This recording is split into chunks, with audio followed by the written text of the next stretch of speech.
ኢራን በጎረቤቷ ምዕራብ ኢራቅ የአሜሪካንን አየር ኃይል አውሮፕላን መትቼ ጥያለሁ እያለች ነው። በኢራን እየተካሄደ ባለው ጦርነት ወቅት አንድ የአሜሪካ አየር ኃይል ነዳጅ ጫኝ አውሮፕላን ትናንት ሐሙስ በምዕራብ ኢራቅ መውደቁ በርግጥም ተረጋግጧል። የኢራን የመከላከያ ኃይሎች አውሮፕላኑን መትተን ጥለነዋል እያሉ ነው። በአሜሪካ በኩል ደግሞ አውሮፕላኑ ጠላት ኃይሎች ተመትቶ ሳይሆን በሌላ ቴክኒካል ስህተቶች ምክንያት የተፈጸመ ነው ብሏል።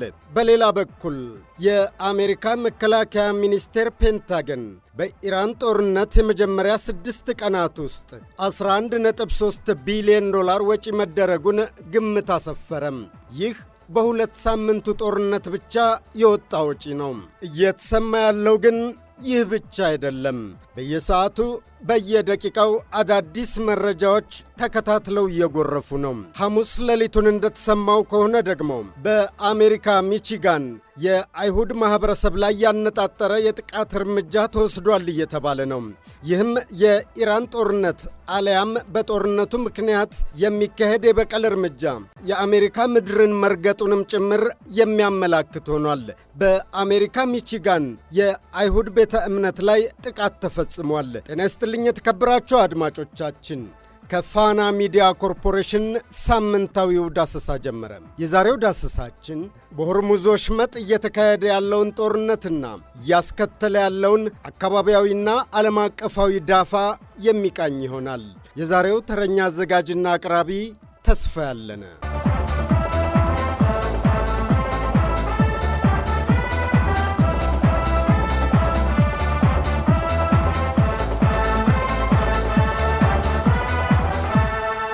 አድማጮች፣ ሐሙስ አመሻሹንና ሌሊቱን ከተሰሙ አዳዲስ መረጃዎች እንጀምራለን።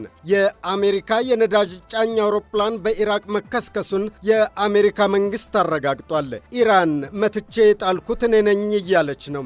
በአሜሪካ በኩል የወጣው መረጃ እንደሚያመላክተው ከሆነ አደጋው የደረሰው በሁለት አውሮፕላኖች መካከል በተፈጠረ ክስተት ሲሆን ሁለተኛው አውሮፕላን በሰላም ማረፍ ችሏል። በአሁኑ ወቅትም የነፍስ አድን ጥረት እየተደረገ ነው ብሏል የአሜሪካ መንግሥት መግለጫ።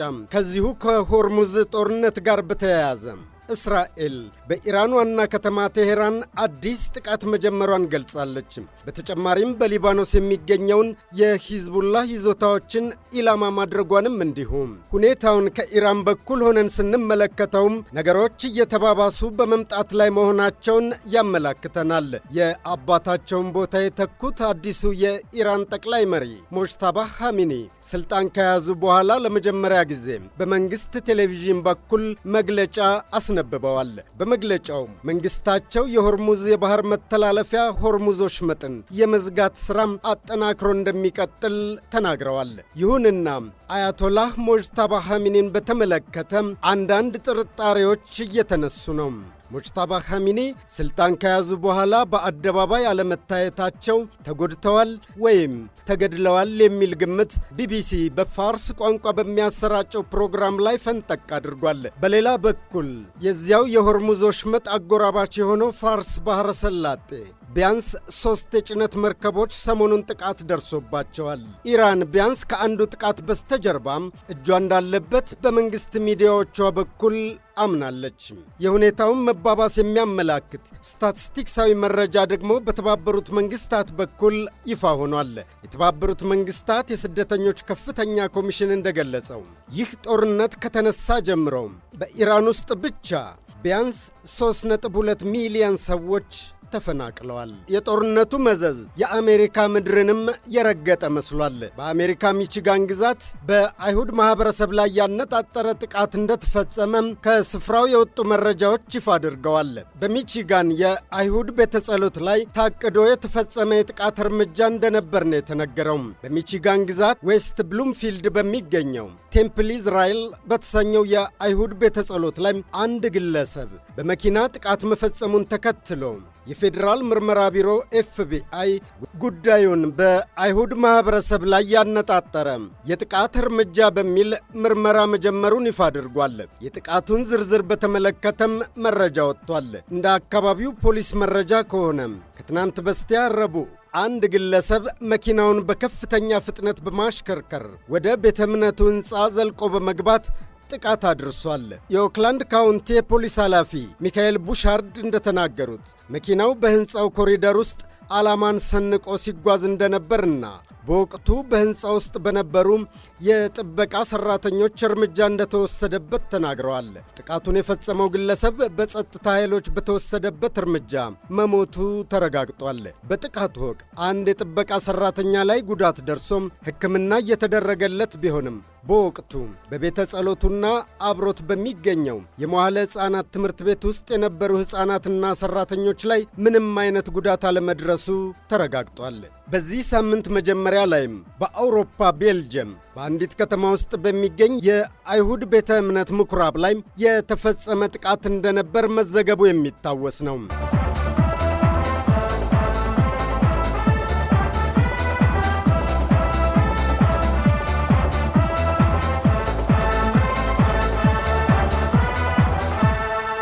አሜሪካ፣ እስራኤልና ኢራን የገቡበት ጦርነት የሦስትዮሽ ብቻ ሆኖ የሚቆም አልሆነም። ከዚያ ይልቅ ዓለም አቀፋዊ ዳፋው በፍጥነት ሀገራትን እያዳረሰ ነው። በዓለም አቀፍ ደረጃ በተለይ የነዳጅ ዘይት ዋጋ መጨመር የሀገራትን ኢኮኖሚ ማንኳኳት ጀምሯል። በተለይም የኢራን አዲሱ ጠቅላይ መሪ አያቶላህ ሞጅታባ ሐሚኒ ቁልፍ የሆነውን የሆርሙዝ ወሽመጥ የመርከብ መስመር መዝጋታቸውን እንደሚቀጥሉ ማረጋገጣቸውን ተከትሎ የዘይት ዋጋ ተመልሶ ትናንት ሐሙስ በበርሜል $100 በላይ ሽቅብ እየገሰገሰ ነው። የዴርክ ገበያዎችም ወድቀዋል።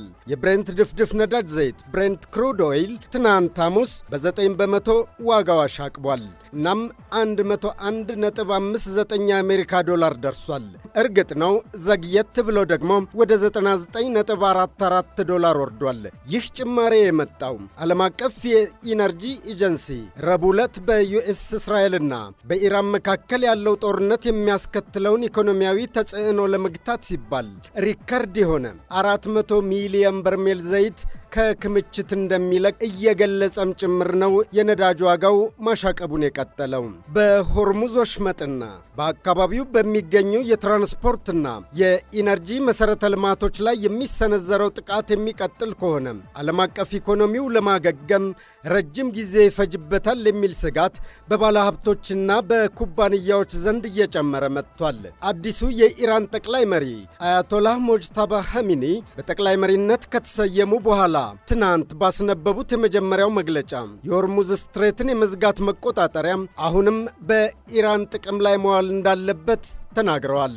ወሽመጡ ለኢነርጂ ጭነት ቁልፍ የውሃ መስመር ቢሆንም መርከቦች ጥቃት ሊሰነዘርባቸው ይችላል በሚል ስጋት ውጤታማ በሆነ መልኩ ተዘግቷል። ከዘይት ማጓጓዣ በተጨማሪ ፈሳሽ የተፈጥሮ ጋዝ ኤልኤንጂ በዚህ መስመር በኩል የሚላክ ሲሆን በአካባቢው ያሉ ሀገራት የጀት ነዳጅና ዲዝል የሚያመርቱ ማጣሪያዎችን ያንቀሳቅሳሉ።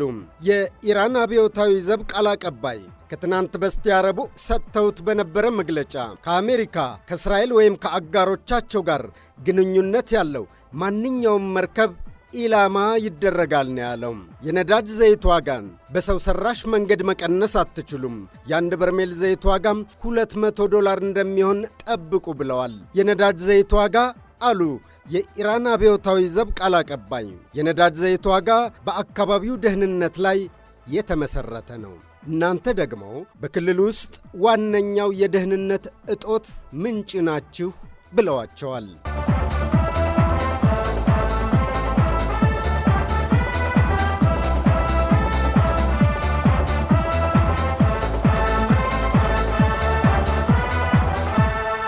በዓለም አቀፍ ገበያ እየደረሰ ያለውን ተጽዕኖ በመጠኑ ለማሳያ ያህል እንመልከት። ትናንት ሐሙስ በአሜሪካና በአውሮፓ የዴርክ ገበያ አመልካቾች ቀንሰዋል። የዩኤስ ዶው ጆንስ እና ኢንዱስትሪያል አቬሬጅና የኤስ&ፒ 500 ሁለቱም በ1.3 በመቶ ገበያቸው ዝቅ ብሎ ተከፍቷል። ናስዳቅ ደግሞ የድርሻ ገበያው በ1.7 በመቶ ወርዷል። የለንደኑ ኤፍቲኤስኢ 100 በ0.7 በመቶ ሲንሸራተት፣ የጀርመኑ ዳክስ፣ የፈረንሳዩ ሲኤሲ እና የስፔኑ አይቤክስ ሁሉም የድርሻ ገበያቸው ቀንሷል። በጃፓን የኒኪ የአክሲዮን አመልካች በ1 በመቶ ዝቅ ብሎ ተዘግቷል።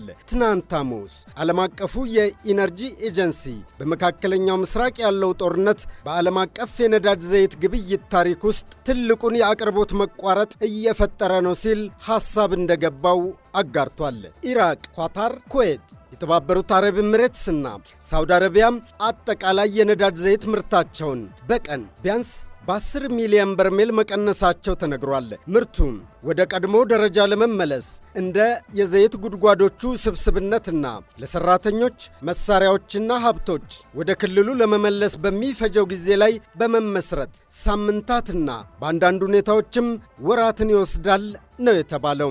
እንደ ዓለም አቀፉ ኢነርጂ ኤጀንሲ ገለጻ የኤጀንሲው አባል የሆኑት 32ቱም ሀገራት የአቅርቦት እጥረትንና ከፍተኛ ዋጋን ለመቋቋም በታሪክ ሪከርድ የሆነ የነዳጅ ዘይትን ከክምችታቸው ለዓለም ገበያ ለመልቀቅ መስማማታቸውን ይፋ አድርጎ ነበር። ሆኖም የተንበሸበሸ አቅርቦት ሊኖር እንደሚችል ቢነገርም በእርግጥ የብሬንት ድፍድፍ ነዳጅ ዋጋ ከዚህ መረጃ በኋላም መጠነኛ የሳንቲም ቅናሽ ቢያሳይም ኢራን በመርከቦች ላይ ጥቃት ካደረሰችና አያቶላህ ሞጅተባ ኻሜኒ አስተያየታቸውን ከሰጡ በኋላም እንደገና ተመልሶ ዋጋው ጨምሯል። በኦክስፎርድ የኢነርጂ ጥናት ተቋም ከፍተኛ ተመራማሪ የሆኑት ቢል ፋረን ፕራይስ ለቢቢሲ ቱዴይ ፕሮግራም እንደተናገሩት ገበያው ቀድሞውኑ የዓለም አቀፉ ኢነርጂ ኤጀንሲ የዘይት ክምችት መልቀቅን ጠብቆ ስለነበር በዋጋው ውስጥ አካቶታል ብለዋል።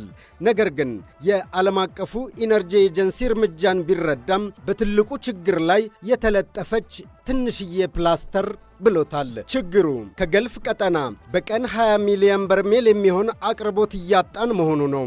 እናም 400 ሚሊዮን ብዙ ቢመስልም በቀን ከ100 ሚሊዮን በርሜል በላይ ዘይት በሚጠቀም ዓለም አቀፍ ገበያ ውስጥ የስፋቱን ፈተና ማየት ትችላላችሁ ብለዋል ተመራማሪው።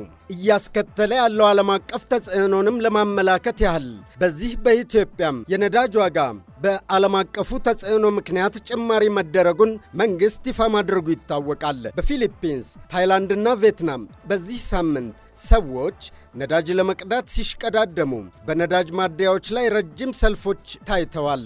የታይላንድ ባለሥልጣናት አብዛኛዎቹ የመንግሥት መሥሪያ ቤቶች ሠራተኞች ኃይልን ለመቆጠብ ከቤት ሆነው እንዲሰሩ ጥሪ አቅርበዋል። ባለሥልጣናትም አስፈላጊ ካልሆነም የውጭ ሀገራት ጉዞን እንዲሰርዙ እያበረታቱ ነው። ፊሊፒንስም የኃይል አጠቃቀምን ለመቀነስ እንዲረዳ ለመንግሥት ሠራተኞች የሳምንቱን የሥራ ቀናት ወደ 4 ዝቅ አድርጋለች።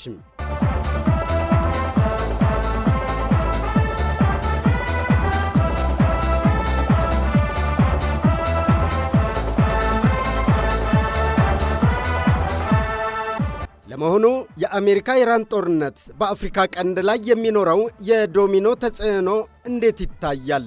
የዶሚኖ ተጽዕኖ ማለትም ዶሚኖ ኢፌክት ወይም በሌላ አገላለጽ የሰንሰለት ምላሽ ወይም አንድ ክስተት ለሌላ ክስተት መነሻ የመሆንን ተከታታይነት የሚያመለክት ጽንሰ ሐሳብ ነው።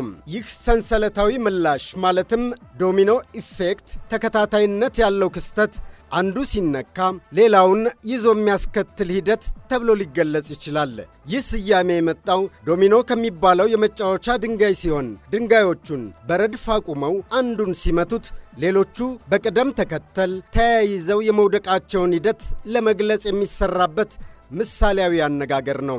አንድ ትንሽ ኩነት ወይም ለውጥ ተከታታይ ለሆኑና ተመሳሳይ ለሆኑ ሌሎች ኩነቶች ወይም ለውጥ መነሻ ሲሆን እንደማለት ነው። በዚሁ ስለ ዶሚኖ ኢፌክት የት መጤነት ጥቂት ሐሳብን ሰንዝርና ወደ ተነሳንበት ዋና ጭብጥ እንመለሳለን። ዶሚኖ ኢፌክት ሰንሰለታዊ ተጽዕኖ ወይም ምላሽ ቃሉ በፖለቲካው ዓለም ይበልጥ ታዋቂ የሆነው በቀዝቃዛው ጦርነት ወቅት ነው። እንደሚባለው ከሆነም መነሻው እንደ አውሮፓውያን አቆጣጠር በ1954 የአሜሪካው ፕሬዝዳንት ድዋይት ዲ አይዘንሃወር በደቡብ ምስራቅ እስያ ስለነበረው የኮሙኒዝም መስፋፋት ሲያስረዱ የተጠቀሙበት ቃል ይህ ነበር። እንደዚህ አሉ። አንድ አገር በኮሙኒዝም ስር ከወደቀች ልክ እንደ ቆሙ የዶሚኖ ድንጋዮች አንዱ ሌላውን እየገፋ ጎረቤት አገራትም በሙሉ በዚያው ተጽዕኖ ስር ይወድቃሉ በማለት በሰጡት መግለጫም ቃሉ ዶሚኖ ኢፌክት የፖለቲካ ትንታኔዎች ዋነኛ አካል መሆን ጀመረ። አሁን ወደ ዋና ጉዳያችን እንመለስ። የአሜሪካ ኢራን ጦርነት በአፍሪካ ቀንድ ላይ እንዴት ያለ የዶሚኖ ኢፌክት ወይም ሰንሰለታዊ ተጽዕኖ ሊኖረው ይችላል? በዚህ ዓመት በመካከለኛው ምስራቅ ከሚፈጠረው ከፍተኛ ውጥረትና ቀጥተኛ ግጭት የሚመነጨው የአሜሪካ ኢራን ጦርነት በአፍሪካ ቀንድ ላይ ከፍተኛ የሆነ ዶሚኖ ተጽዕኖ የሚያስከትል ነው የሚሉ ትንታኔዎች በመውጣት ላይ ናቸው።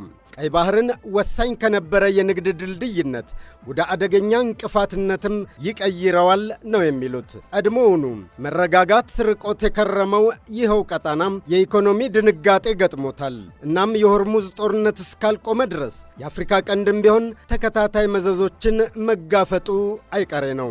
ስለዚህም ለእንዲህ ያለው ፈተና መዘጋጀትን፣ በአቅም ልክ መፍትሔ ማበጀትን ይጠይቃል። በአፍሪካ ቀንድ ላይ የሚታዩ ዋና ዋና የዶሚኖ ተጽዕኖዎች ምን ሊሆኑ ይችላሉ? የመጀመሪያው የቀይ ባህር የመርከብ ትራንስፖርት መስተጓጎል የተመለከተ ነው። በዚህም የኢኮኖሚ ቀውስ እንዲከተል ምክንያት ሊሆን ይችላል። ግጭቱ በተለይም በየመን የሚገኙ ሁቲዎችን የሚያካትት በመሆኑ የባቤል መንደብ ሰርጥንና ቀይ ባህርን ለማለፍ የማይቻል ያደርገዋል። ይህ የመርከብ ጭነት መጠን ምልልስ እንዲቀንስ፣ የኢንሹራንስ ክፍያ እንዲንርና የአቅርቦት ሰንሰለቶች እንዲስተጓጎሉ ያደርጋል። ሌላኛው የኃይል አቅርቦት ዋጋ ንረትን የተመለከተ ነው። ቀጥተኛው የአሜሪካ ኢራን ጦርነት የዓለም ነዳጅ ዋጋ እንዲንር እያደረገ ነው። ይህም የመርከብ ትራንስፖርት ወጪን በ40 በመቶ ሊጨምርና በቀጠናው ከ8 እስከ 18 በመቶ የሚደርስ አጠቃላይ የኢኮኖሚ ጉዳት ሊያስከትል ይችላል የሚል የኢኮኖሚስቶች ግምት አለ። ሌላኛው ምናልባት የአፍሪካ ቀንድ ከወትሮ በተለየ ለሽብርተኝነት ያለው ተጋላጭነት ይጨምራል። ጦርነቱ እስካልቆመ ድረስ ይህ መሆኑ የማይቀር ሊሆን ይችላል። የየመኑ ሁቲ መረቦች መበረታታት፣ እንደዚሁም የዩናይትድ ስቴትስ ወታደራዊ ኃይል በጅቡቲ ካምፕ ሊሞኒየር በኢራን ሚሳኤሎች ኢላማ ስር የሚገኝ በመሆኑ፣ እንደዚሁም በትኩረት ማጣት ምክንያት አልሻባብ በሶማሊያ ውስጥ ስልቶቹን እንዲያጠናክርና እንቅስቃሴውን እንዲጨምር ዕድል ሊሰጠው ይችላል። ይህም የጸረ ሽምቅ ውጊያውን ከወትሮው በተለየ ውስብስብ ያደርገዋል። ይህም ሲጠቀለል የአፍሪካ ቀንድ በጥቅል የንግድ መዛባት፣ የኢኮኖሚ መቀዛቀዝና ምናልባትም መኮራመት፣ እንደዚሁም ከጤናማው ጊዜ የተለዩ ዲፕሎማሲያዊ ፈተናዎች ሊጋፈጥ ይችላል።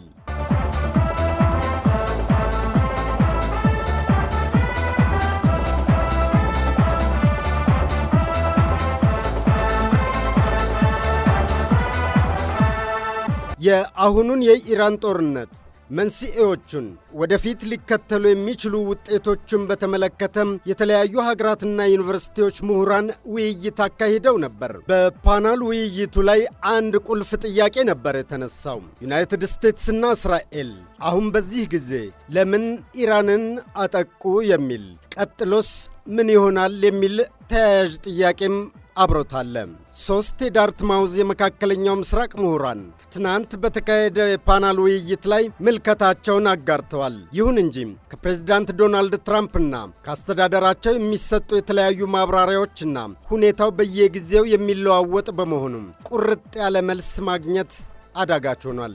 በዴቪድሰን ግሎባል ሴኩሪቲ ኢንስቲትዩት የክብር ተባባሪ አባል የሆኑት ስቲቨን ሲሞን ለ75 ደቂቃ በተካሄደው በዚያ ውይይት ላይ እዚህ ላይ የሚያስገድዱ ክስተቶች ያሉ አይመስሉም ሲሉ ጀመሩ።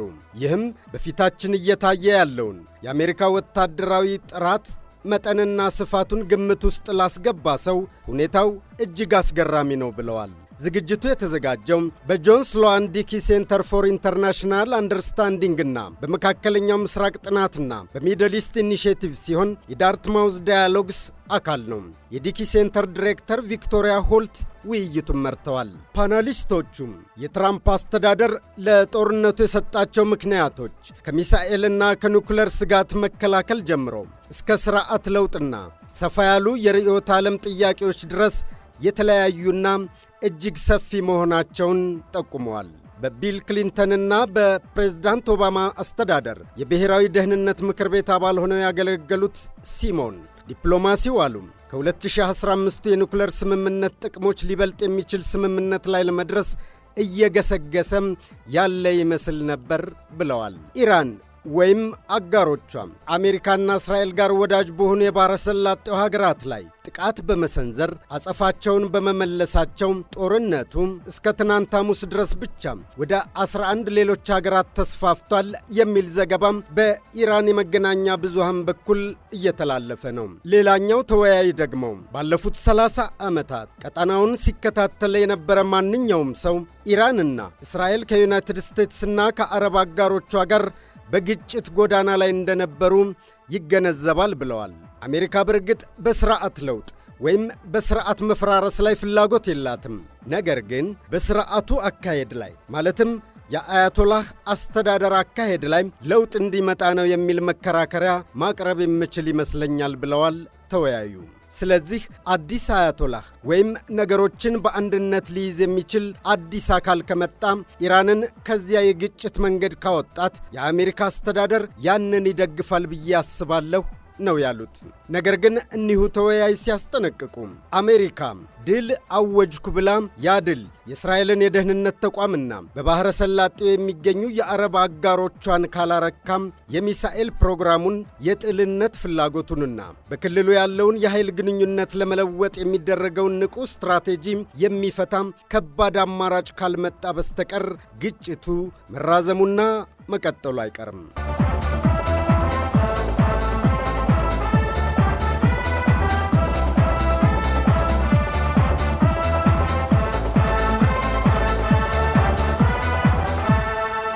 የተከበራችሁ አድማጮቻችን ይህ የፋና ዳሰሳ የቀረበው እስከ ዛሬ አርብ መጋቢት 4 ማለዳ ድረስ የነበሩ መረጃዎችን መሠረት በማድረግ መሆኑን ለመግለጽ እንወዳለን። የዛሬው ዳሰሳችን በዚሁ ተጠናቀቀ። ተረኛ አዘጋጅና አቅራቢ ተስፋ ያለን ነኝ። ሳምንት በሌላ ርዕሰ ጉዳይ እንገናኛለን። ጤና ይስጥልኝ።